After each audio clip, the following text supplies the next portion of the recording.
Hello everyone. This lesson is meant to be a review of all the key concepts in the trigonometry unit. So let's start with trigonometric ratios.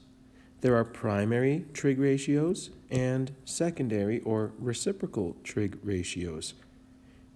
If this is the triangle that I'm referring to, and this is the angle theta, do you remember what the ratios sine, cos, tan, cosecant, secant, and cotangent would be? Pause the video and see if you can come up with the correct ratios for each.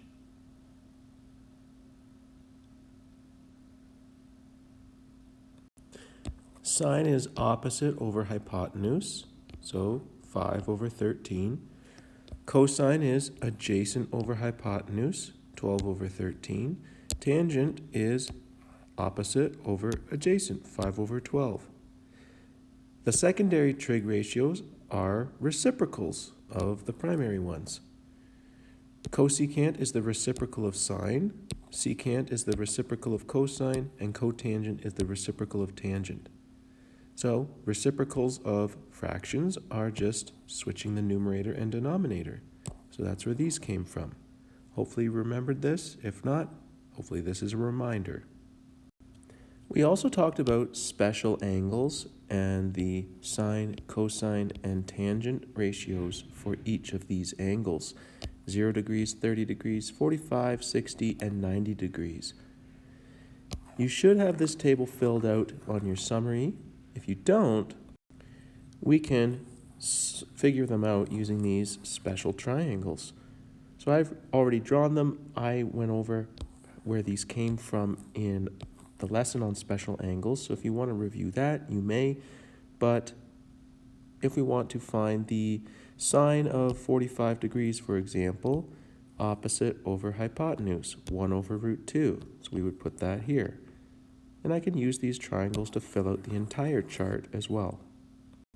So we can use these values for sine, cos, and tan of the special angles, and this allows us to get an exact answer when we're doing calculations. We also talked about the cast rule in relation to angles from 0 to 360 degrees. Remember, the angle starts on the positive side of the x-axis at 0 degrees, and we increase the angle moving counterclockwise. Here we would be at 90 degrees, keep extending. Now we're at 180 degrees, 270 degrees, and a full circle would be 360 degrees. Whichever quadrant your angle lies in, it will have a different sign, by that I mean the plus or minus sign, on its trig ratios. If your angle is in quadrant 1, all of your trig ratios are positive.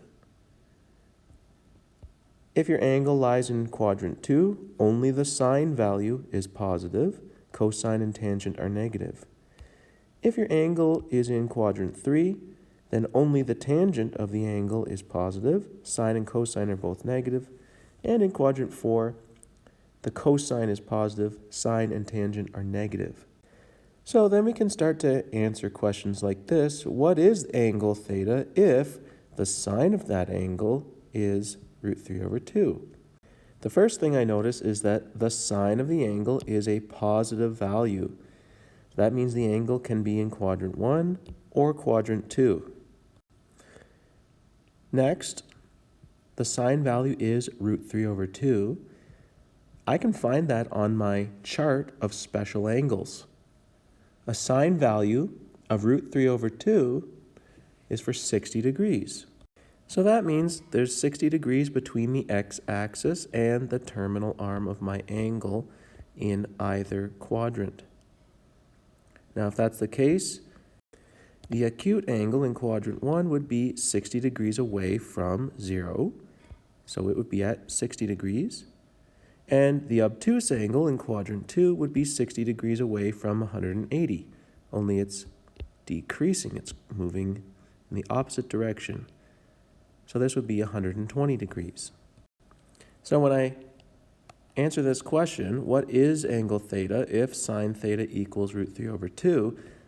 Well, it could be either 60 degrees or 120 degrees. They both have the same value for sine. Now I have some more questions here. Why don't you pause the video and see if you can answer these in a similar way to how I answered the one above. See if you can figure out what the possible values of theta are in each case.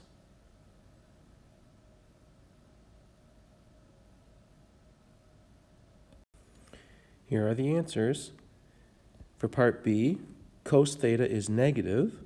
So if the cosine is negative, that means your angle is in quadrant 2 or 3. A cosine value of 1 over root 2 corresponds to 45 degrees on our special angles chart. So that means our angle is 45 degrees away from 180 degrees, backwards into quadrant 2 or forwards into quadrant 3. So 180 minus 45 would get us 135, or 180 plus 45 would get us 225. So these are the possible angles for angle theta. In the next one, the tangent is negative. So where is tangent negative? Well, in quadrant 2 or 4. A tangent value of 1 over root 3 refers to 30 degrees on our special angles chart. So our angle is 30 degrees away from 180 degrees into quadrant 2, bringing it to 150 degrees. Or in quadrant 4, it's 30 degrees away from 360. Going back from 360 into quadrant 4, that is 330 degrees.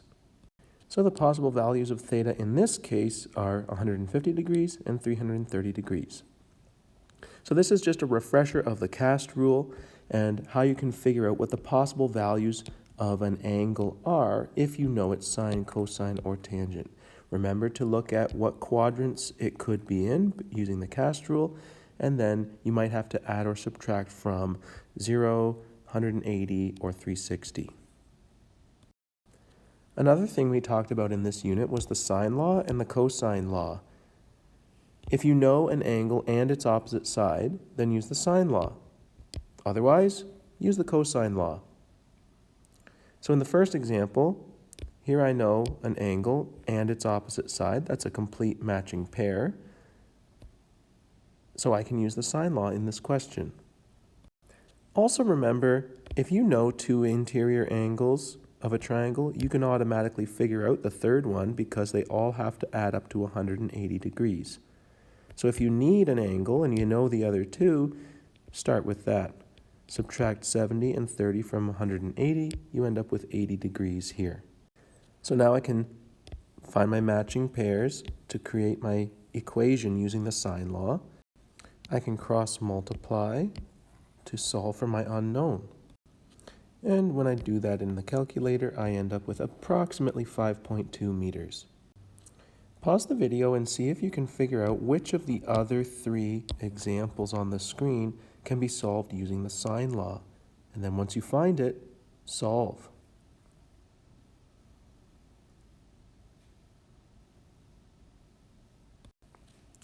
This is the one where we know an angle and its opposite side, so we can use the sine law for this question. The difference between this question and the one above is that this time we're trying to figure out what the angle is. So it's going to be a little bit different at the end. I still use my matching pairs to create an equation using the sine law. Sine x is my unknown, so cross multiply and divide by 8. And when you do that in the calculator, you get about 0.5873. Now remember, that's what sine x equals. If we want to know what x is, we have to find the inverse sine. And when you do the inverse sine of your answer in the calculator, you get approximately 36 degrees. So here are two examples using the sine law, one to find a side length, the other one to find an angle. The other two triangles do not have a complete pair, an angle with its opposite side. So we can't find the unknown using the sine law. We're going to have to use the cosine law for these ones. So we have one example to find a missing side length and the other one to find a missing angle. See if you can remember how to do this. Pause the video and try this question. Find the missing side length in this triangle.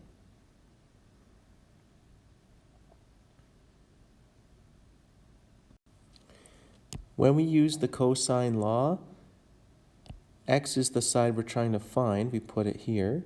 The other two sides go in these positions. The angle is the one that's opposite the side we're trying to find. When you plug this into your calculator, you get about 61.8446. So we have to take the square root of that to find what x is. It ends up being about 7.9 meters. The next question is also using the cosine law, except we're finding what the angle is. So pause the video and see if you can do this one.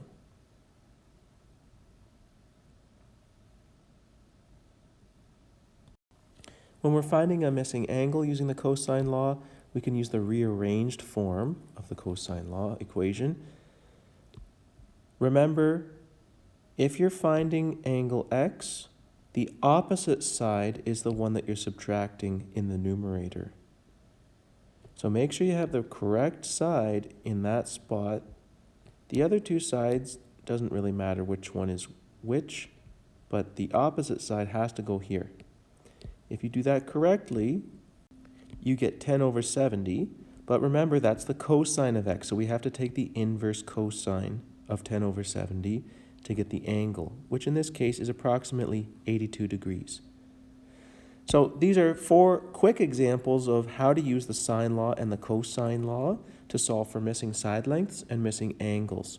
Remember, if you have a complete matching pair of an angle and its opposite side, you can use the sine law.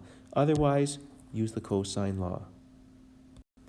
Now, when you're solving triangles, you have to be aware of the ambiguous case. And on the screen, you can see an example.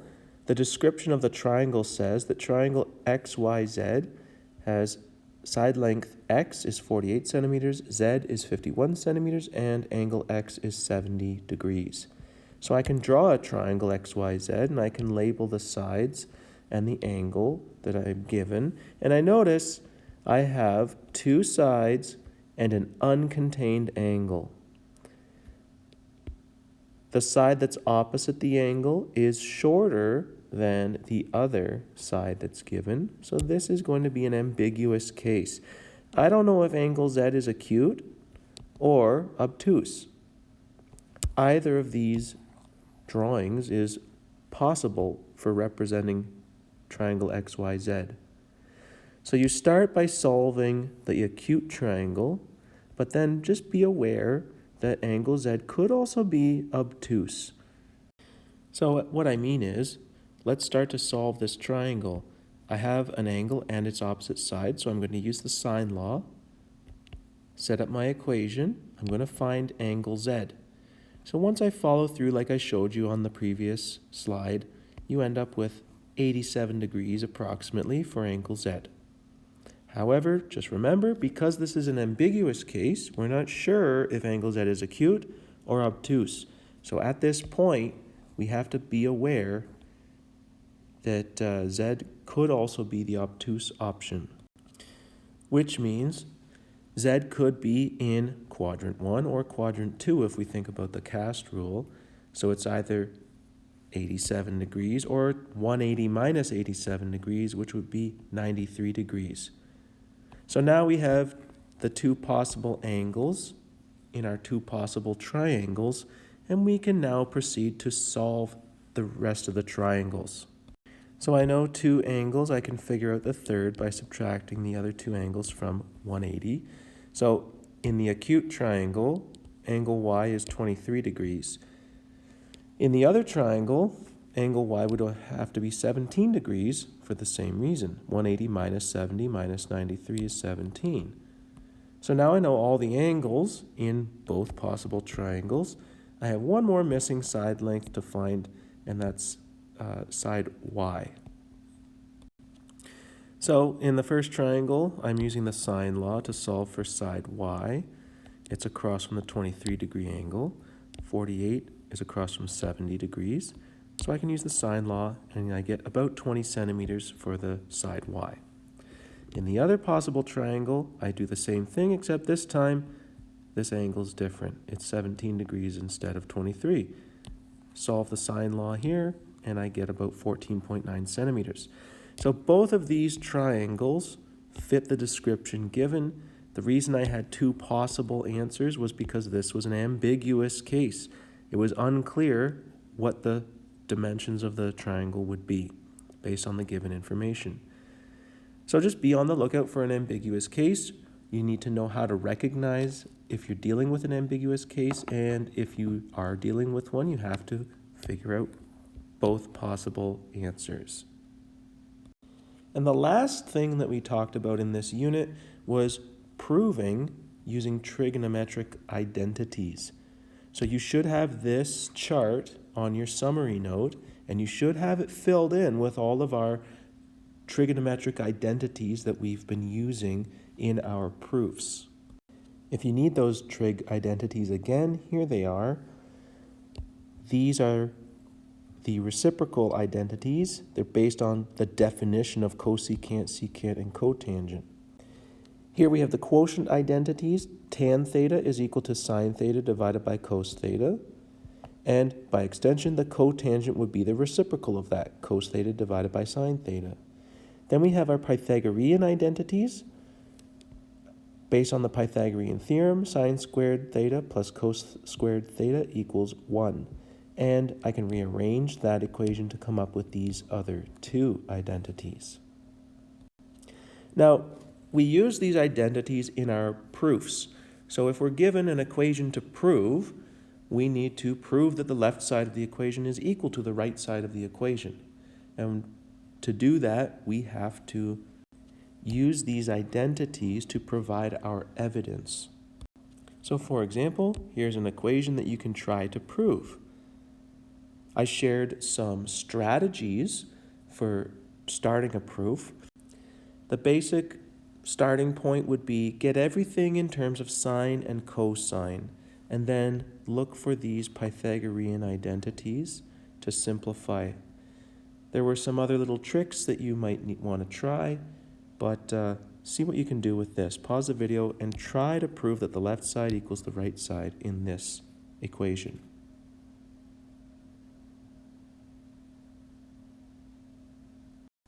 So here's how I did it. I turned tangent into sine over cos and cotangent into cos over sine. Now I have everything in terms of sine and cosine. I'm adding fractions, so I need a common denominator. I'm making sine theta cos theta my common denominator, which means my numerators are sine squared theta and cos squared theta. Now I can add these fractions together. I get sine squared theta plus cos squared theta in the numerator, and sine theta cos theta is my denominator. I see a Pythagorean identity. It's this one. That's equal to 1. And I stopped here because I didn't really know where to go from there. So I switched to the right side. Secant theta divided by sine theta. I know that secant is 1 over cos. And I'm dividing with a fraction in there, so it looks messy. Remember, if you're dividing, it's the same as multiplying by the reciprocal. So if I divide by sine theta, that's the same as multiplying by 1 over sine theta. This looks a little easier. I can multiply these two fractions together. 1 times 1 is 1. Cos theta times sine theta is sine theta cos theta. And would you look at that? Left side is the same as right side. Therefore, the equation is true. So remember, the sequence here, you use your trig identities to show what the left side is equal to, what the right side is equal to, and then you say that they're the same, if they are the same, which allows you to say, therefore, that equation is true. So we reviewed quite a bit in this lesson. Trig ratios, special angles, the cast rule and how to use it, sine law, cosine law, and the ambiguous case, as well as these trigonometric identities in proofs. So there's a lot to practice, but this was just meant to be a quick refresher so that you can prepare for your unit test. If you have any issues, please reach out.